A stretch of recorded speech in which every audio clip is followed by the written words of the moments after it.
ambitious bid to rival global naval powers. Recently, China launched its Fujian Type 003 aircraft carrier, envisioned as majestic symbols of its burgeoning maritime supremacy. Yet, far from being triumphant marvels, this carrier has devolved into glaring emblems of China's overreached ambitions and profound technological inadequacies, so much so that their sea trials keep being postponed. We can see it through Chinese propaganda on Beijing that China carrier surpasses America, that this ship is so advanced that America admires this level of technology. Not only that, China also claims that with the success of Type 003, Type 004 completely dominates the USA. But this is far from the truth.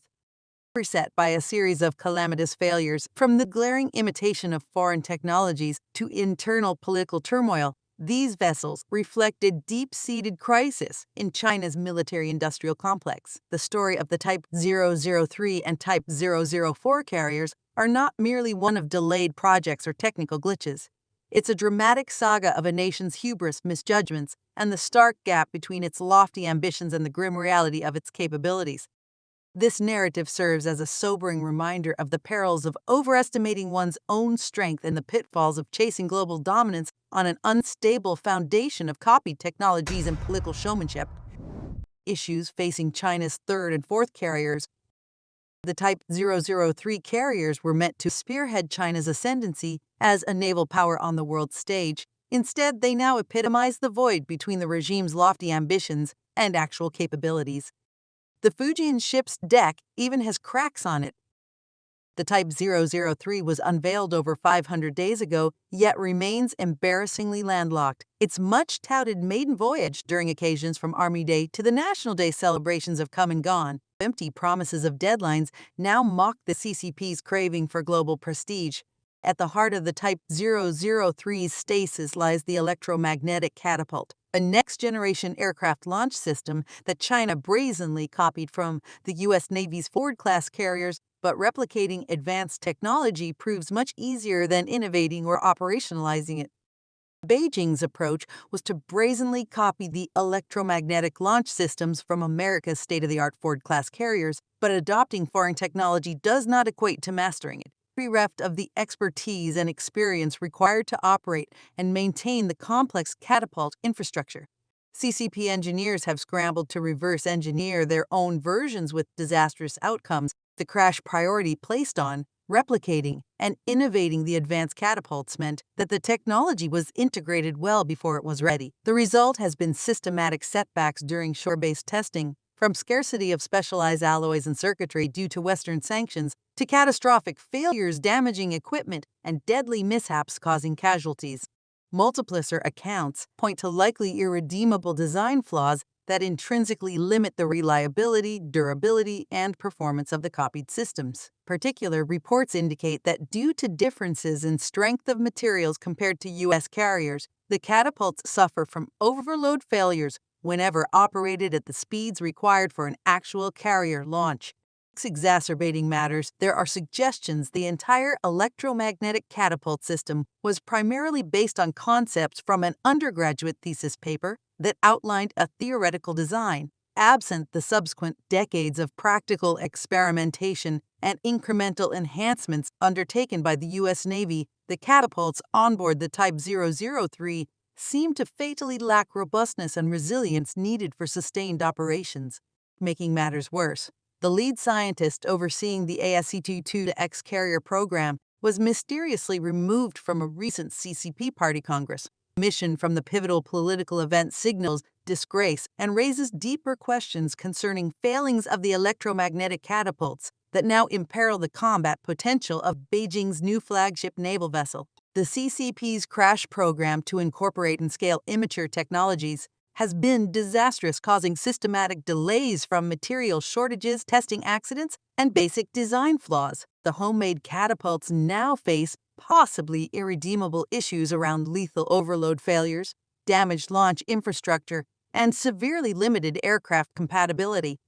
Prospects for the Type 004 carrier appear even bleaker. As the intended crown jewel of China's carrier fleet, the 100,000-ton nuclear-powered vessel was slated to finally rival American supremacy. But the CICP regime vastly overestimated its technological capabilities and economic bandwidth. Years behind schedule, the Type 004 carrier remains trapped in the conception phase.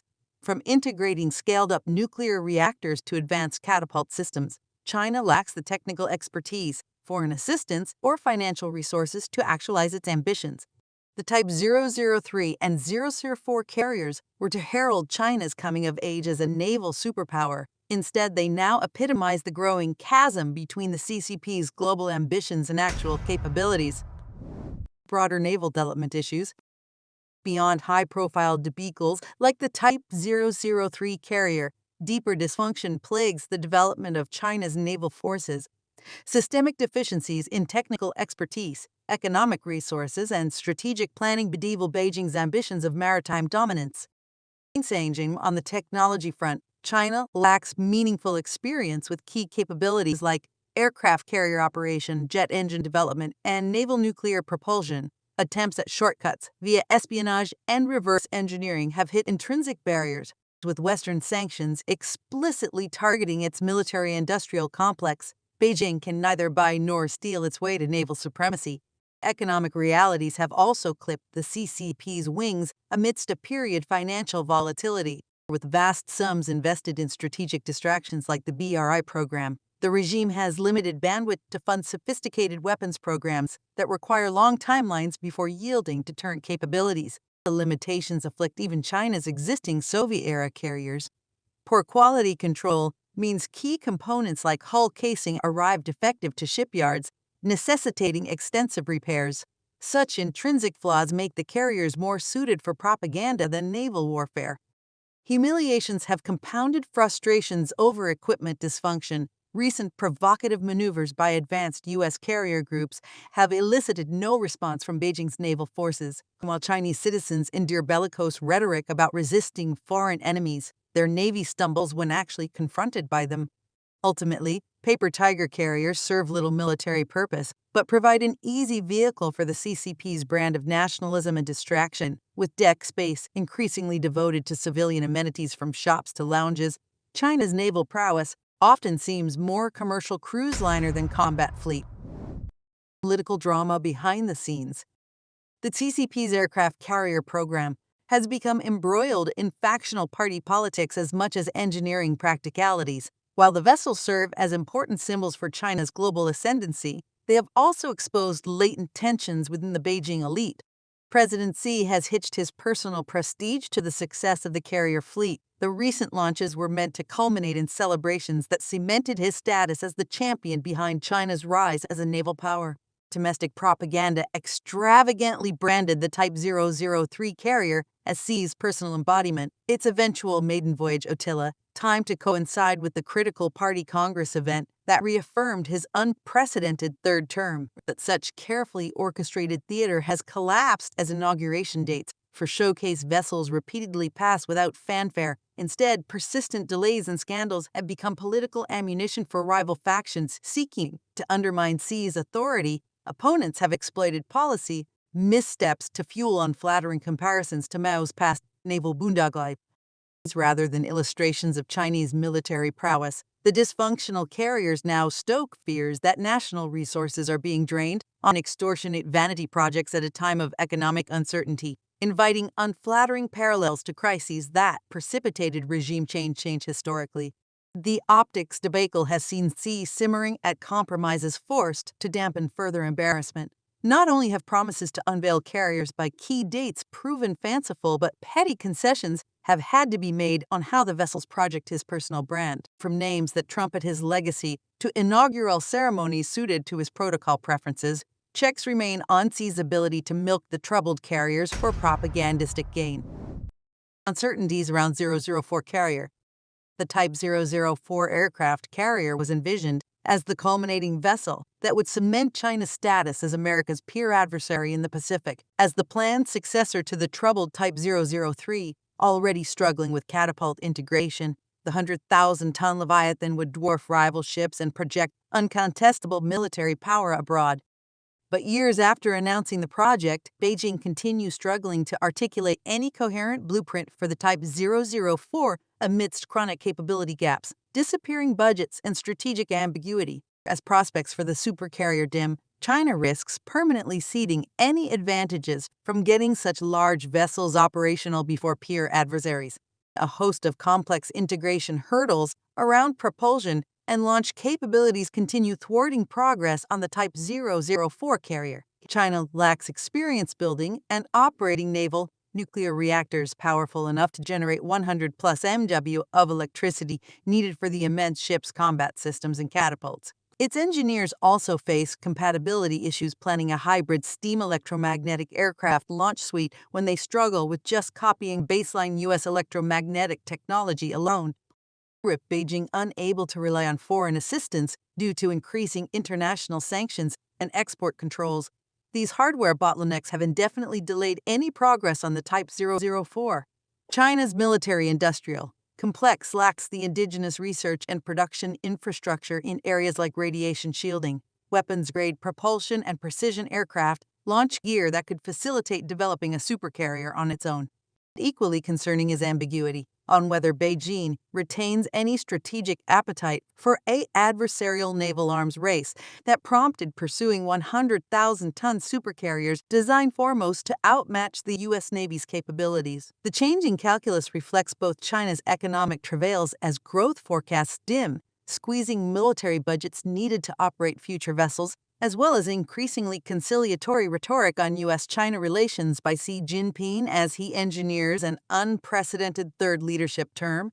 Without steadfast political commitment and funded institutional momentum, the Type 004 risks being endlessly deferred as yet another symbolic distraction rather than purposeful investment in expanding naval power projection. The further timelines slip without progress, the advantages accrue disproportionately to rival forces who continue operating and iteratively perfecting more modest but functional carrier groups operationalized years ago. For all the fanfare and resources poured into prestige vessels like the Type 003, fundamental questions loom over what China's aircraft carriers are meant to achieve from a strategic standpoint.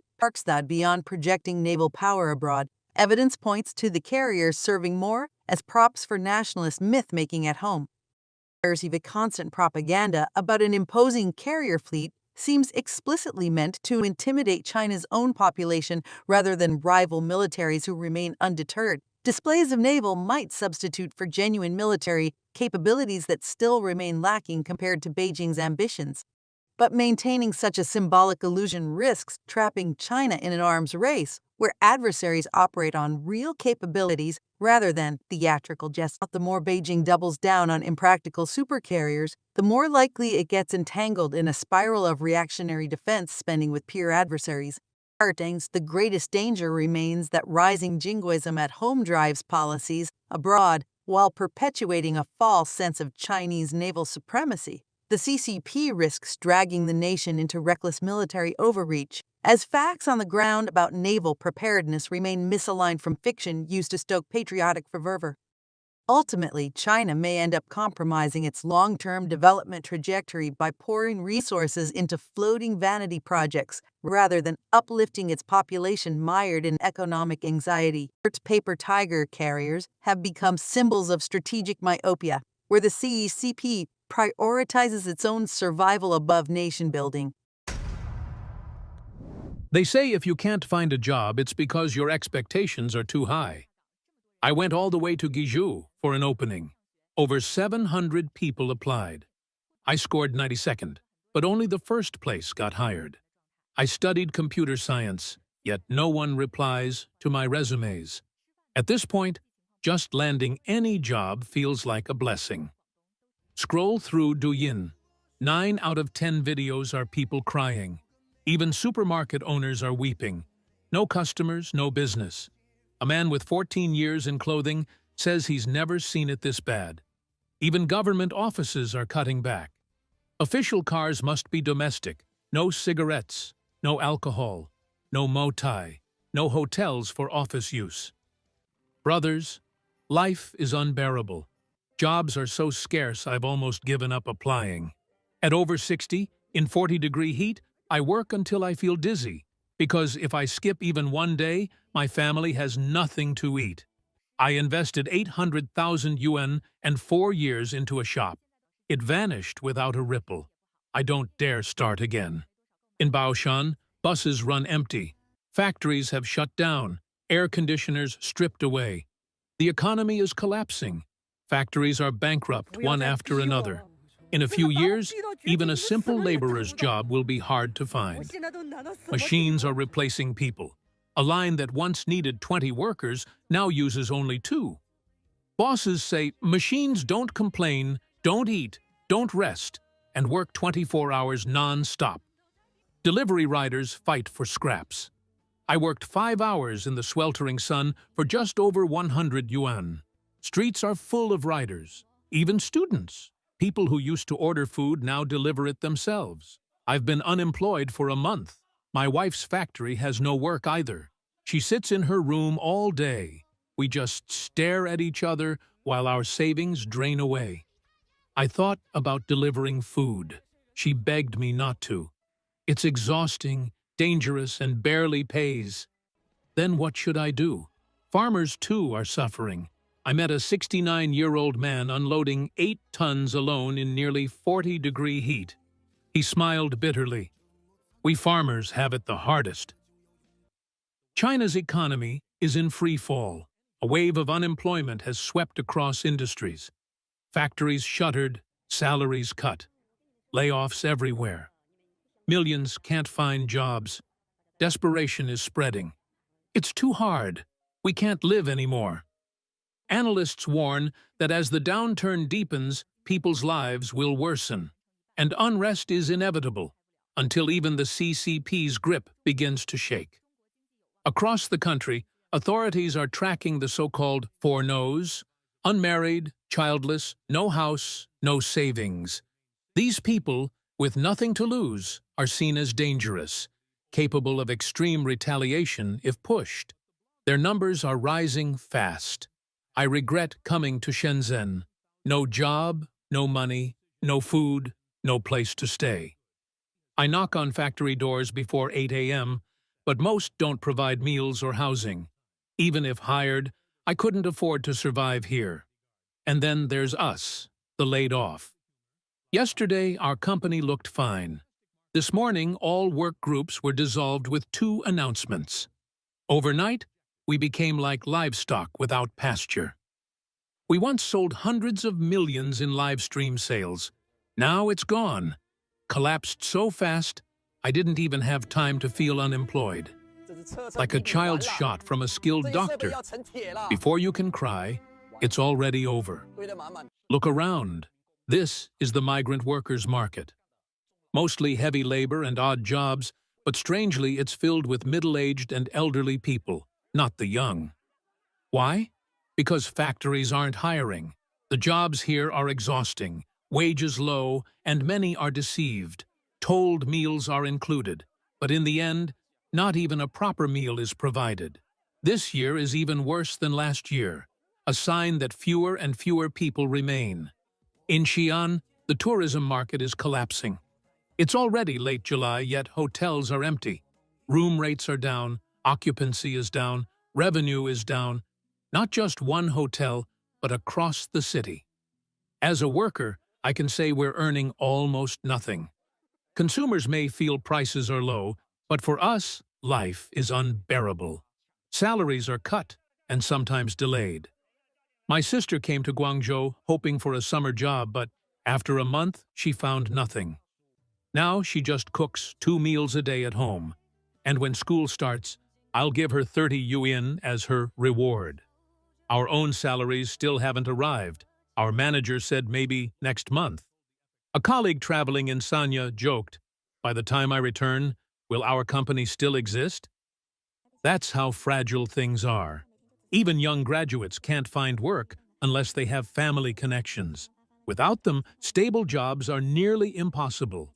In Pingjiang, a young woman who couldn't get hired ended up teaching at a small kindergarten run by my aunt. I praised her for not being picky. But deep down, it's just survival. Everywhere is the same story. Restaurants have no customers, malls are empty, houses and cars don't sell, farmers and workers are broke. Remember this. If ordinary people have no money, no one can live well. Wages are harder to earn than constipation, yet money disappears like diarrhea. You can't hold it back. From Guangxi, Mr. Li said he and his wife came to Guangdong but found no work. Their savings are nearly gone. Streets that were once bustling are now silent. Many shops stand empty. In Suzhou, a supermarket owner sighed that businesses are collapsing, purchasing power is gone, and migrant populations are shrinking. Suicides are rising. People crushed by debts of just tens of thousands of yuan see no way out but to jump from buildings or bridges. Physical stores are shutting down everywhere. On Fuzhou's Zhongting Street, one of the busiest commercial areas, 12 stores closed within 500 meters. In Chongqing, behind Hongyadong, migrant porters known as Bang Bang live in 3 yuan dorms. They're between 50 and 80 years old, cooking plain noodles without oil because that's all they can afford. Some have lived there for years, unable to pay rent on time. A man told me he earned just 10 yuan that day. Another, with no work, spent his day sitting in a mall for the air conditioning. Shopkeepers, too, are crushed. Rent can be 40,000 yuan, but daily income barely 200, sometimes not even enough for electricity, let alone rent. Nights are sleepless, warehouses are full of unsold goods, and competition is brutal. At Hefei's labor market, the desperation is clear. Dozens of uncles push and shout for a single job, while aunties watch helplessly. The boss only wanted one worker, yet the crowd kept squeezing in. Someone asked, "Is the pay really that high?" No, it's just survival. So where has everyone gone? Empty streets, deserted shops, clothing stores that can't even cover rent. For many, business this year feels like being stranded on a deserted island.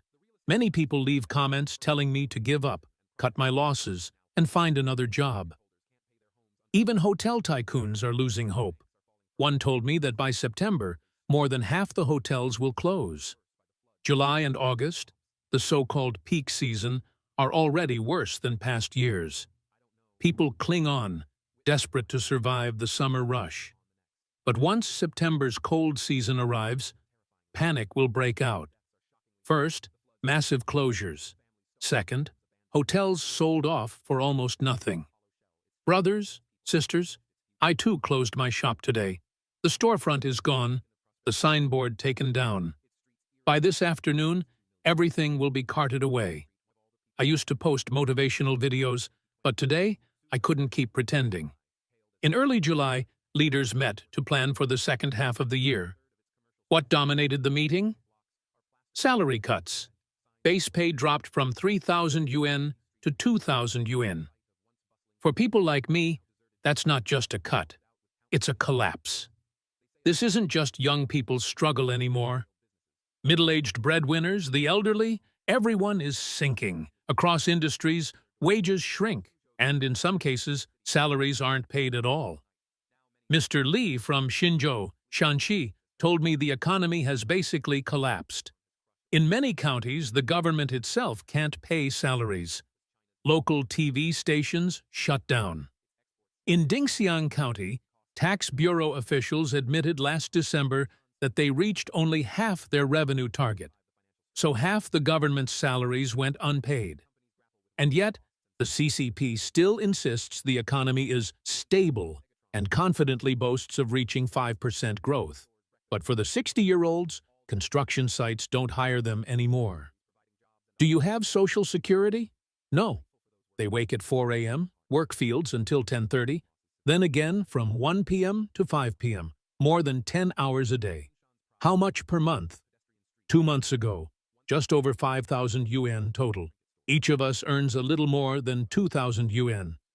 That's your 0.6 yuan per meter of farmland. No rest days, not even Lunar New Year. They work in the rain, unless it becomes too heavy to move. One pointed at his torn, muddy boots. Even in the rain, we must come.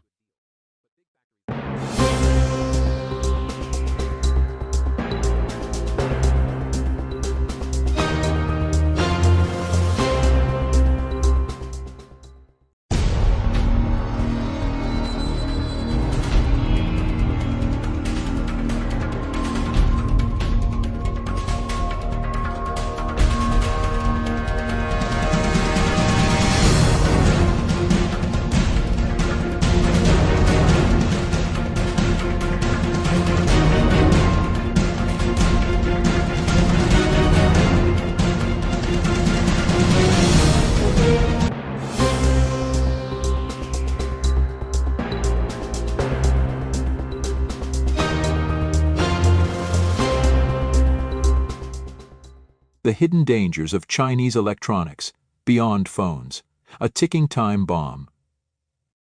In the quiet suburbs of Suzhou, Jiangsu Province, China, on the afternoon of September 7, 2025, a scene unfolded that would shatter the illusion of everyday safety for millions. Picture this: a cozy living room bathed in the soft glow of afternoon sunlight filtering through lace curtains. Adults chatter idly in the background, their voices a comforting hum against the backdrop of domestic normalcy. On the worn leather sofa, a cherubic 3-year-old boy bounces with unbridled energy, his tiny fingers clutching a smartphone, not as a toy, but as a portal to a world of animated adventures. The device? A Xiaomi 13, a sleek, affordable marvel of modern engineering that his aunt had gifted his mother over a year ago. It had been a reliable companion through countless play sessions, its screen alive with cartoons that painted the boy's imagination in vibrant hues. But in an instant, that innocence was consumed by chaos. A deafening explosion ripped through the air, like a grenade detonating in miniature. Flames erupted from the phone's chassis, a ferocious orange inferno that licked hungrily at the fabric of the sofa. Black smoke billowed upward, thick and acrid, choking the room with the stench of melting plastic and scorched metal. The boy, his eyes wide with primal terror, let out a wail that pierced the heart, a raw, guttural cry of confusion and pain. Instinctively, he hurled the blazing gadget to the floor, where it skidded across the tiles, trailing sparks like a meteor's tail. The family members froze for a split second, their conversation severed mid-sentence, before scrambling toward the source of the nightmare. What they found was heartbreaking. The child's left hand and thigh were ravaged, skin blistered and charred black in patches, blisters ruptured like fragile bubbles under invisible pressure, exposing raw, weeping tissue beneath. His tiny fingers, once so deft at swiping through videos, now trembled in agony. The burns so severe they threatened permanent scarring. Medical reports later confirmed second-degree burns, a testament to the ferocity of the unchecked fire. As paramedics rushed him to the hospital, the living room lay in ruins, curtains singed, furniture smoldering, the air heavy with the residue of near catastrophe. The boy's aunt, Ms. Song, a working mother in her 30s, could scarcely contain her anguish when speaking to reporters from Huaxiang Daily. "It was just a normal phone," she stammered, her voice cracking with a cocktail of grief, fury, and disbelief. "I bought it online for my sister. A Xiaomi 13, nothing fancy, but it worked perfectly for over a year. No drops, no repairs, no tampering. He wasn't even charging it. He was just sitting there, watching his cartoons like any other day." Her words hung in the air, a desperate plea for answers in a world that suddenly felt perilously unpredictable. Xiaomi's customer service had swooped in swiftly, collecting the mangled remnants of the device for analysis at their research and development center. By September 9, the company had issued no official statement, only a vague assurance that investigations were underway. The absence of charging eliminated the usual suspect of thermal runaway from overheat, leaving experts to speculate on manufacturing defects, perhaps a faulty lithium-ion battery cell, a compromised circuit board, or insidious corrosion from subpar materials. This wasn't an isolated horror story. It was the spark that ignited a bonfire of collective dread. Social media erupted like the phone itself. Users of the Xiaomi 13 flooded platforms with testimonials, their posts a digital chorus of unease. "I saw the video and my blood ran cold," one parent confessed on Weibo. "My kid has the same model. Now every time he picks it up I flinch," another lamented. "Mine gets scorching hot during games. I can't even let the little ones touch it anymore. Feels like holding a live coal." Complaints piled up. Screens flickering erratically despite multiple repairs, batteries draining phantom fast, devices rebooting mid-call as if possessed. One user recounted shelling out for a replacement after endless service center visits yielded nothing but shrugs. "They said it was user error," she fumed. "But how do you error a phone into near meltdown? Zoom out and the pattern emerges like cracks in a dam. Xiaomi explosions aren't novelties. Flashback to July 31, 2025, when another victim took to SNS with grainy footage of their Xiaomi phone detonating on a sofa, flames devouring cushions in seconds. No injuries that time, thank Providence. But the aftermath was a farce of corporate deflection. The owner dashed to after-sales support, only to be met with finger-pointing. "You must have dropped it, the back's cracked." "Nonsense," the user retorted, uploading close-ups proving the pristine condition pre-blast. The fracture? Born of the explosion's fury, not its prelude. Xiaomi's response? Crickets, save for a token probe that went nowhere. Then there's the March 24, 2025 inferno in Hunan province. A conflagration that didn't just scar flesh, but erased a home from existence.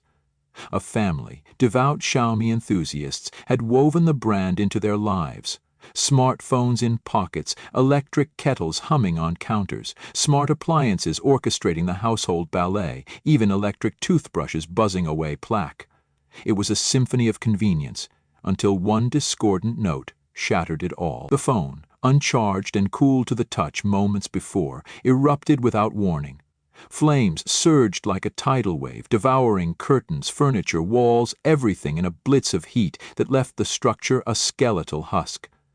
The family escaped with singed clothes and shattered dreams, now nomads in their own city, crashing on relatives' floors while rebuilding from ashes. Netizens whispered of Xiaomi's silence. No outreach, no aid. Just a void where accountability should stand. "We trusted them with our daily lives," the patriarch told a local blog. "Now we're homeless ghosts because of it." But let's not pin the blame solely on smartphones. The rot festers deeper, infiltrating the veins of Chinese electronics writ large. Xiaomi's woes are but a symptom of a systemic malaise, where cost-cutting masquerades as innovation, and quality control bows to profit margins. Take Huawei, the dragon of Chinese tech, whose flagships promise cutting-edge prowess yet deliver peril in disguise. In a chilling vignette from mid-2025, a business traveler, brother to a vocal online complainant, boarded a high-speed rail for an out-of-town meeting. His Huawei Pura 70 Ultra nestled innocently in his trouser pocket, a silent sentinel for emails and calls. Then a searing jolt. His thigh ablazed with heat, as if branded by an invisible iron. Dismissing it first as overzealous air conditioning, he soon realized the truth. The phone had morphed into a portable furnace, its battery swelling like a balloon under pressure. He yanked it free, but too late. His skin wept angry red welts, a mosaic of low-temperature burns that mocked medical science. Post-incident diagnostics pinned it on prolonged thermal buildup. A flaw in the battery management system that turned ambient warmth into a slow-roast nightmare. Folks joked it was a thigh tattoo at first, the sibling posted on Xiaohongshu, sharing graphic proof. But scars don't lie. This is Huawei's legacy on his leg. The company's olive branch? A perfunctory swap for a new unit after inspection. Hollow justice, critics cried. Fine for a guy, but what if it were a woman or a child? The query echoed unanswered, fueling a groundswell of doubt. Huawei's foldables fared no better. On July 26, 2025, a Hunan buyer aired her trauma via SNS video. 8 days after splurging on a Mate X6 collection edition from an official store, the device detonated mid-call attempt. Shrapnel scorched her hand, 3 fingers mangled, face kissed by flames.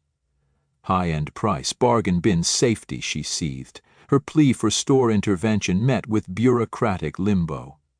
The clip went viral, amassing millions of views and a torrent of outrage. Pay premium for peril? Who's accountable when trust turns to ash? These aren't anomalies. They're alarm bells for an industry adrift. Huawei, once a beacon of 5G ambition, now grapples with a litany of glitches. Screens delaminating on foldables, cameras fogging inexplicably, batteries that whisper sweet nothings before belching fire. Users report devices bricking overnight, software updates that brick harder, and customer service labyrinths designed to exhaust rather than empower. I loved my Huawei until it tried to love me back with burns. One reviewer quipped on Douyin, her story emblematic of a brand's fall from grace. Yet the peril transcends handhelds creeping into the mundane arteries of daily life. Charging ecosystems, those unassuming lifelines for our devices, harbor horrors of their own. On July 6, 2025, RIMAS, Shenzhen's darling of portable power, halted operations in a seismic quake to its reputation. Authorities had zeroed in on select models, unearthing defects that could ignite infernos from idle chargers. The fallout? A colossal recall eclipsing 490,000 units, yanking 3 flagship lines from shelves and skies alike. Battery cells, sourced from the now notorious Apex Wuxi Co. Ltd., had flunked 3C certification, the gold standard for Chinese safety. Overheating risks loomed large, units swelling, smoking, erupting in flames mid-flight. As one Hong Kong Airlines scare proved, passengers evacuated in panic, the cabin reeking of lithium's wrath, all because a reliable power bank betrayed its promise. Ramos wasn't alone in the purge. Anchor Innovations, the global juggernaut of gadgets, joined the recall rodeo with over 700,000 units culled. Models like the Power Core 10,000, a 1,263, a magnetic power bank, a 1,642, and sundry siblings. Sold at behemoths like Best Buy and Amazon for $20, 0 cents 50 a pop, these were the everyman's chargers. Trusted for road trips and red-eyes, but CPSC alerts painted a grim portrait. Lithium-ion hearts prone to thermal runaway, sparking fires that could char homes or claim lives. Overheat, ignite, destroy, the warnings blared, urging photo proofs for refunds. Serial numbers scrawled with recalled in marker, lest the evidence vanish in blaze. By June 2025, the tally hit 1.2 million across Ramos and Anchor. A damning indictment of supply chain fragility. Apex's cells, peddled to show me, Baseus, Urine 2, rippled chaos. Certifications revoked, flights grounded for non-compliant packs. Universities banning them outright after lab tests showed explosion proneness. This cascade exposes the underbelly of China's manufacturing colossus. A behemoth fueled by involution, that cutthroat race to the bottom where corners are clipped and safety is the first casualty. Factories churn billions in exports, but whispers of shortcuts abound. Subgrade alloys in circuits, batteries skimping on stabilizers, quality checks rubber-stamped for quotas. The 2025 power bank debacle, a microcosm. Apex's defective cells, born of rushed production, infiltrated dozens of brands, turning trusted tools into tinderboxes. Aviation authorities clamped down. No unmarked packs on domestic flights post-June 28, recalls etched in red ink. Travelers scrambled, ditching devices in bins, while consumers fumed at half-hearted remedies. Refunds sans apology, swaps without scrutiny. Broader still, Chinese electronics quality quagmire engulfs appliances, wearables, even the air we breathe. Electric kettles from Xiaomi lines have boiled over, literally scalding users with unchecked surges, plastic casings melting into toxic soups. Smart home hubs, those IoT overlords, glitch into fire starters, faulty wiring sparking outlets, voice commands ignored as smoke alarms wail. Electric toothbrushes, one viral tale from Guangdong. A Huawei model short-circuited mid-brush brush, zapping gums raw, its lithium core hissing steam. And don't get started on EVs. Huawei-backed Ito M7S have careened into controversy. One fiery crash in Shanxi, claiming 3 lives in April 2024. Flames devouring the cabin post-collision, raising specters of battery brittleness. The human toll? Incalculable. Families fractured by medical bills. Children scarred for life, homes reduced to cinders. Economically, it's a boomerang. Recalls erode billions in market cap. Anchor's stock dipped 15% post-announcement, while lawsuits loom like storm clouds. Globally, trust erodes. U.S. CPSC logs record 339 recalls by October 2025, many Chinese-sourced. From lead-laced toys to choking hazards in apparel, China is the epicenter of low-quality influx, a CPSC rep declared, pinning spikes on tariff dodges and pandemic-era oversight lapses. Yet amid the rubble, glimmers of reform. Beijing's recall regulation, effective August 1, 2025, mandates swift pulls for special equipment like boilers and elevators, with teeth for non-compliance.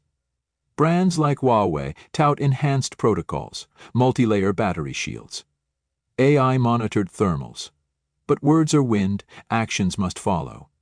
Consumers, arm yourselves. Vet certifications, CCC marks mandatory. Shun knockoffs. Demand transparency. Parents, gatekeep gadgets, supervise play. No overnights charging. And to the titans of tech, innovation without integrity is arson. This saga of sparks and scars isn't just about phones or chargers. It's a clarion call. Chinese electronics, once synonymous with affordability's allure, now whisper warnings of peril's price. From Suzhou sofas to high-speed rails, the message is unequivocal. Beyond the screens, the dangers lurk in every cord, every cell. Will we heed the explosion's echo before the next one silences us forever? The clock ticks, batteries swell, and the world watches, breathless.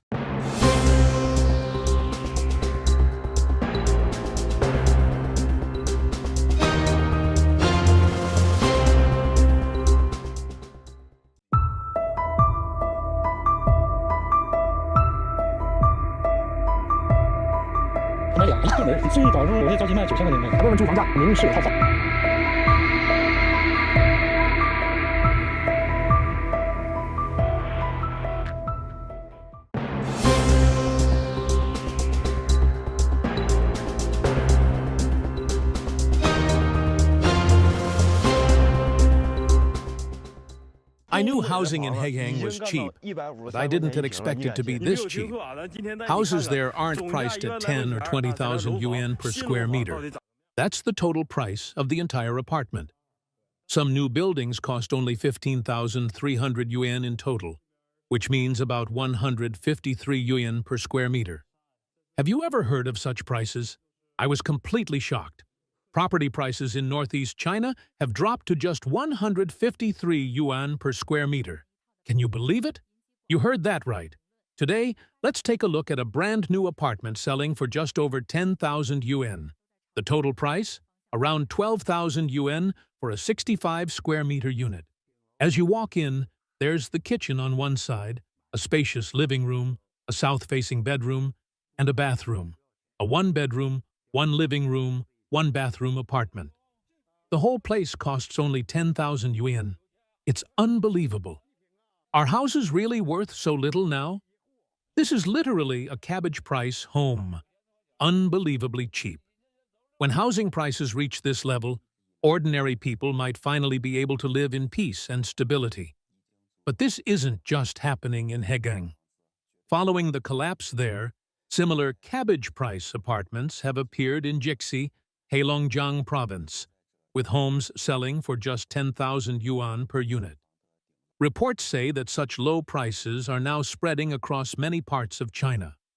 In Baoshan district, Shuangyashan city, for example, some apartments cost as little as 9,000 yuan. These are top-floor units around 60 square meters, with 2 bedrooms and a living room, complete with heating for winter and nearby facilities like restaurants, clinics, supermarkets, and bus stops. Even in Anshan, Liaoning province, videos show local bloggers visiting housing projects where apartments cost only 10,000 yuan each. Inside, the layout includes a small entry area, kitchen, and a large master bedroom, all for less than the price of a smartphone. Depending on the floor, the cost ranges from 10,000 yuan for the top floor to around 20,000 yuan for lower floors. Schools and supermarkets are nearby. Nothing is missing. Local residents explain that there are simply too many buildings and too few people. In Shuangyashan, Some homes sell for less than 10,000 yuan, even as low as 9,000 yuan, when owners are desperate to sell. Renting is equally cheap. 1 year costs only 2,500 yuan. With local salaries of around 2,000 yuan a month, people say they can live comfortably, eat well, and still feel a high sense of happiness. In Docking, a 50-square-meter two-bedroom apartment can be bought for just over 10,000 yuan in total. The layout is decent, with front and back balconies and good sunlight. Homes that once cost over 1,000,000 yuan are now selling for 1 or 2% of their former price. It's a crash no one could have imagined. One man said his friend bought a home in 2018 for 3 million yuan. Its value dropped to 2 million, then 1.5 million, and now it's below 1 million. A loss of over 2 million yuan in just 5 years. Everything he earned from his business is now gone. Real estate in China has completely collapsed. Housing bureaus are empty. No one wants to buy anymore. Prices are plummeting too fast, and people simply can't take it. Once, people stood in line to buy houses. Now, they're lining up to sell them. When Suzhou lifted its sales restrictions, over 1,000 to 2,000 new listings appeared in a single day. The era of China's housing boom is truly over. Look at this. Suzhou now has over 179,000 unsold housing units, and the number is still climbing. Refresh the page, and it jumps again. 179,957 units. All of these listings were just released today, and soon the number will break 180,000. It's unbelievable. Even with over 3,000 households sharing one available buyer, no one is purchasing. Everything on the market is now ready-built stock. You can buy a fully furnished one-bedroom apartment with a 70-year property right for 300,000 yuan, ready to move in immediately. The Chinese housing market is collapsing at a shocking pace. In Shanghai, some homes no longer even require a down payment. Properties once worth 3 to 4 million yuan now struggle to sell for 500,000, and one unit near Metro Line 9 that cost 700,000 yuan a few years ago has fallen to just 280,000. In Guangzhou, homes once priced at 2.9 million yuan now go for 1.5 million. Across the country, it's normal for property values to drop by half, returning to 2015 levels. And some even expect a fall back to 2006 prices. Owners who once refused to sell at 600,000 yuan now regret it as their homes sink to 400,000. In cities like Huzhou, ghost buildings stand silent and abandoned, with prices sliding from 12,000 yuan per square meter earlier this year to 8,000. And still no buyers. Whether a house is new or old no longer matters. No one is buying or renting. Sellers are trapped between collapsing prices and rising despair. Meanwhile, new super-cheap homes keep emerging. In Shaohengshan, Heilongjiang, a 65-square-meter apartment with floor heating sells for just 14,800 yuan, not as a deposit, but the entire price. A two-bedroom unit costs 5,000 yuan, and a three-bedroom one just over 10,000. With parks, shops, and hospitals nearby, it's hard to believe. But this is today's China. Once luxury assets, China's homes are now cheaper than used cars.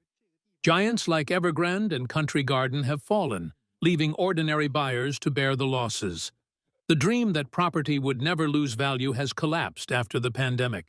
Even coastal treasures have lost half their worth as the economy slows, jobs vanish, and savings shrink. Across 95 cities, from Beijing's outskirts to Chengdu and the Pearl River Delta, homes now sell for the price of a second-hand car. In Zhangjiakou, a two-bedroom apartment costs just 60,000 yuan. With a shrinking and aging population, China's once glorious housing market is turning to dust. Even prosperous cities like Hangzhou are suffering. A homeowner in Weilai Technology City said she bought her apartment in 2019 for 6 million yuan.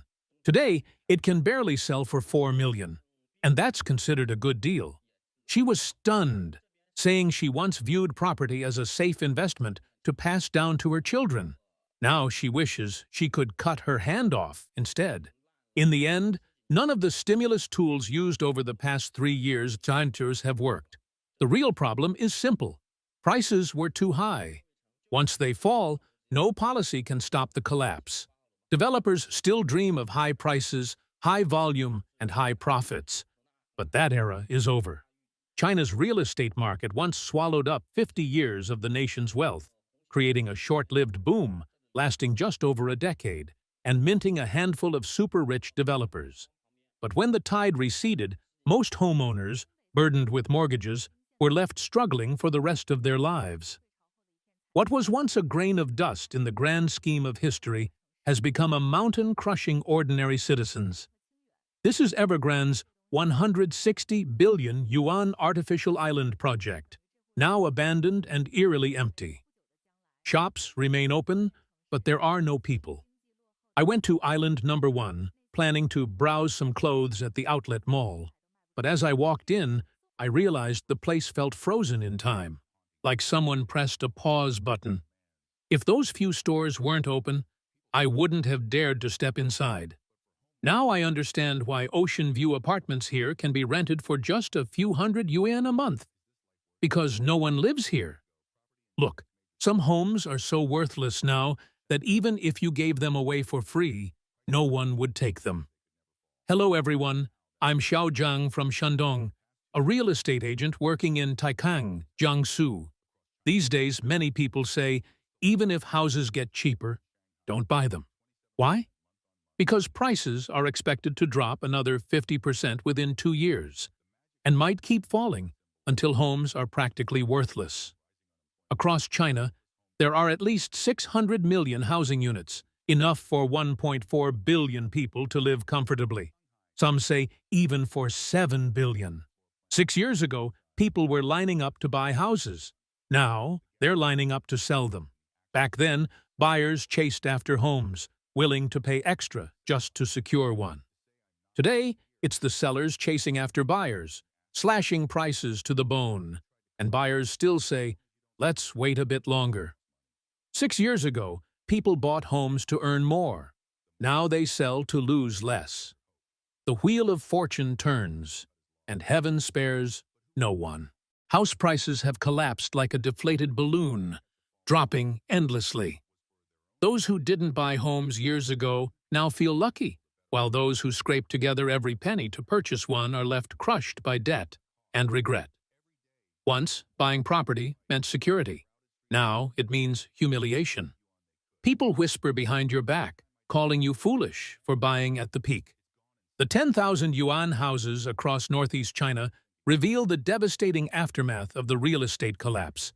Even in the powerhouse province of Guangdong, 5 cities, Shanwei, Heshan, Jiayang, Heiyuan, and Qingyuan, have already turned into hegang, a phrase now used to describe cities where housing prices have crashed to rock bottom.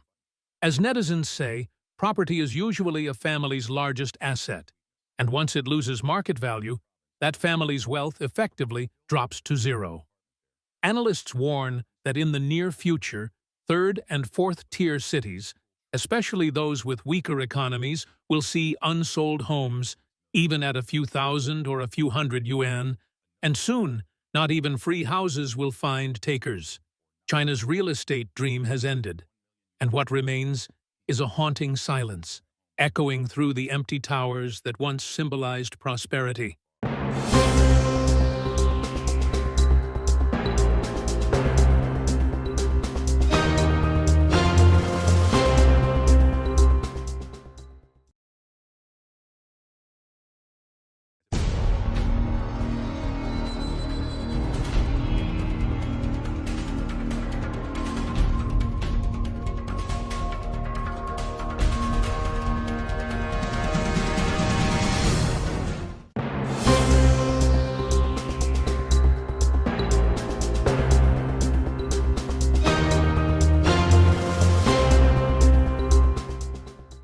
They call them homes. But dare you step inside?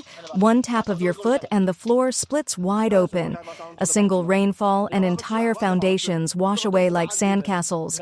Across China, these so-called resettlement houses are nothing but tofu-dreg projects. Take Henan, for example.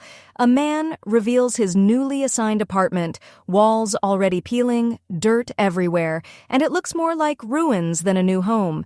Netizens shake their heads. This is the very definition of shoddy construction. Who would risk their life living here? Look closely. This is the steel inside reinforced concrete. See this? Is this really steel? It bends with the slightest twist like a toy. Netizens mock, fake steel is everywhere in Chinese construction. In Yunnan, another villager presses his floor. It cracks instantly. He then bends the rebar with his hands as if it were plastic. Online jokes spread. Did they forget to add steel before pouring the concrete and just stomped it in afterward? If so, what's the point of rebar at all? And it's not just rural China. In Beijing's Dongcheng district, a relocation project literally sank after one rainfall. Some apartments are already leaking, though families haven't even moved in yet. Video after video exposes building after building full of problems. But when residents cry for help, officials dodge responsibility. Netizens say it straight. This is mocking people's lives. Elsewhere, workers dump cement onto loose soil and trash, calling it a road. Shut! The ground is so uneven you can tell it won't last a season. How long will this survive? One resident asks. Netizens respond, they're pocketing the money. Supervisors? Don't even ask. They've already been paid off. On June 26th, in Anhui, a wall from a resettlement house collapsed and smashed a car. The homeowner asked, if this had hit a person, who takes responsibility? The government, the developer, or us? Yet instead of fixing the problem, police forced the blogger to delete the viral video, claiming it caused a negative impact. The CCP's playbook, silence the messenger, ignore the disaster. In another case, tiles kept falling from a high-rise, smashing cars and terrifying residents whenever the wind blew. Today it's just my car, the blogger cried. But what if next time it's a child walking below? Who takes the blame then? Shangrao City, Jiangxi. A man was scheduled to pick up his keys the next day. But after filming cracked walls and sinking floors, he said he didn't even want the house anymore. In Gansu, villagers living in relocation homes less than 2 years already faced leaking roofs, sinking ground, and endless cracks. Complaints went ignored. Developers refused responsibility. In the end, residents were forced to repair their so-called brand-new homes themselves. Even national relocation projects aren't spared. In Henan, a blogger filmed rainwater pouring in through roofs, walls, and windows. He asked bitterly, "This was inspected by government-funded teams. If this isn't tofu-dreg, then what is? How can 40,000 people feel safe here?" Across China, relocation housing has become a graveyard of broken promises. Behind it lies a vicious cycle, governments racing to meet urbanization targets, developers cutting corners to save money, and corrupt officials pocketing bribes. Budgets are low, deadlines are rushed, and unqualified crews slap everything together with the cheapest materials. The result? A nationwide catastrophe where millions are trapped in homes collapsing before their very eyes. In China, relocation housing has become a breeding ground for corruption and cut corners. Local governments turn a blind eye. Quality inspections are staged performances, and once problems surface, developers, property managers, and officials all point fingers at each other, leaving residents helpless. Most victims are farmers, with little money or knowledge to defend themselves. Compared to commercial housing, these projects have weaker funding, weaker oversight, and zero accountability. The perfect recipe for tofu-dreg disasters. And the truth is, even so-called luxury properties aren't safe. Take Zhengzhou. On May 27th, at the Yijiang Yuntuo complex, a homeowner discovered that just rubbing the floor with a plastic bottle cap left a dent. The video went viral instantly. Netizens mocked, "There isn't any cement, just dirt." The next day, the blogger scraped the floor barehanded. Commenters joked, Careful, dig any deeper and you'll break through to your neighbor downstairs. But the nightmare didn't stop there. The building's load-bearing columns were hollow, stuffed with trash. Support walls weren't concrete at all, but yellow soil mixed with rubble. Experts warned, forget 70 years, these homes won't even last 10. Yet developer Shu Hui Group had sold the project as a riverside paradise. Luxury villas, gleaming high-rises, international schools, and a private clubhouse. Buyers paid 16,000 yuan per square meter, expecting prestige and comfort. Instead, they got cracked floors, fake cement, and hollow walls. Their dream homes turned into ticking time bombs, and Zhengzhou isn't alone. Across China's cities, glossy towers hide fragile shells. Strong winds rip tiles off rooftops, railings snap in seconds, and walls crumble without warning. Families live in fear, wondering when the next collapse will strike. Meanwhile, in Chengdu, a man on the 28th floor watched as a massive chunk of his ceiling came crashing down. Inside, nothing but sand and rust. It turned to dust in his hands. No stones, no strength, no safety. His upstairs neighbor had faced the same disaster and paid for repairs out of pocket. The blogger who filmed it asked the question everyone is thinking. After the Wenchuan earthquake, didn't officials promise safer construction? Why are tofu-dreg projects still everywhere? Some warned him not to post, fearing property prices would tank, but he refused to be silent.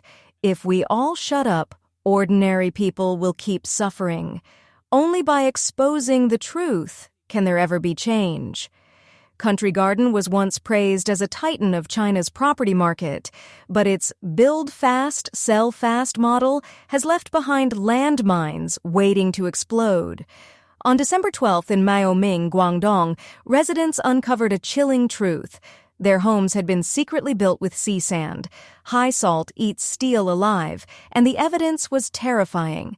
Chunks of concrete falling with a single tap, revealing rusted rebar crumbling like paper. Workers on site shrugged. Country garden houses? You can drill through them with your bare hands. For 3 long months, desperate homeowners begged for answers. Inspectors only arrived after viral videos forced them to.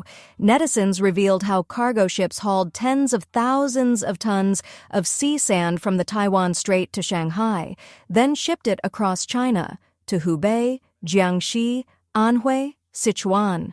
This wasn't a mistake. This was an organized chain.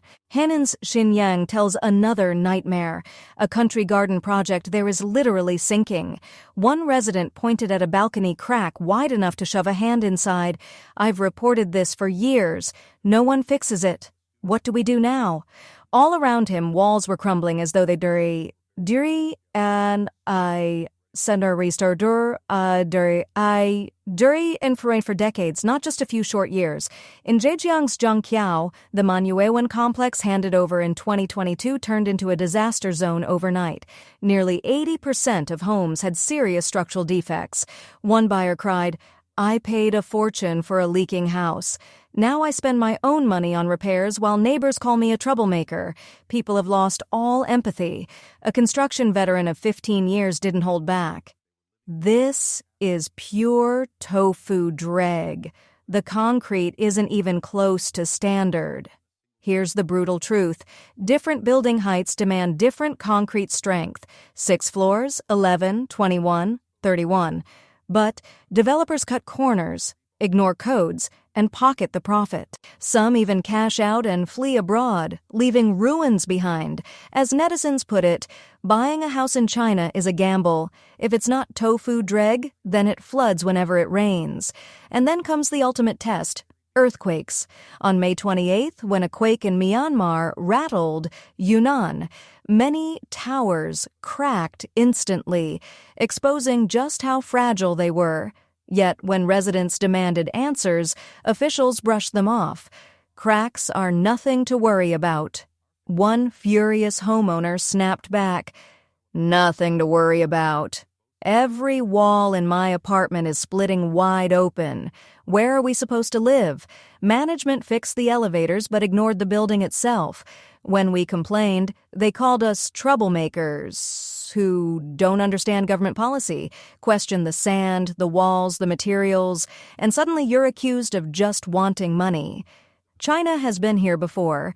In 2008, the Wenchuan earthquake exposed thousands of tofu-dreg schools and homes, collapsing on children and families. The world was horrified, and yet over a decade later, the same rot continues. Even resettlement houses, supposed to be safe, crumble at a single touch. The government spent over $1 million, sighed one villager, and look, it's already turning to powder. Why does this nightmare repeat? The answer is corruption and collusion. Land finance ties officials and developers together. Nearly 70% of every home's price is just land costs and taxes. That means local governments and builders feast off the same profits. To sell land quickly and inflate revenue, officials ignore shady developers and turn blind eyes to garbage construction. And when disaster explodes, authorities shield companies, not people. Inspection agencies, controlled by local governments, almost never defend homeowners. In 2021, in Xi'an, furious buyers protesting shoddy housing weren't protected. They were arrested for disturbing public order. Outrage flooded the internet, but the message was clear. In China, officials care more about silencing victims than saving lives.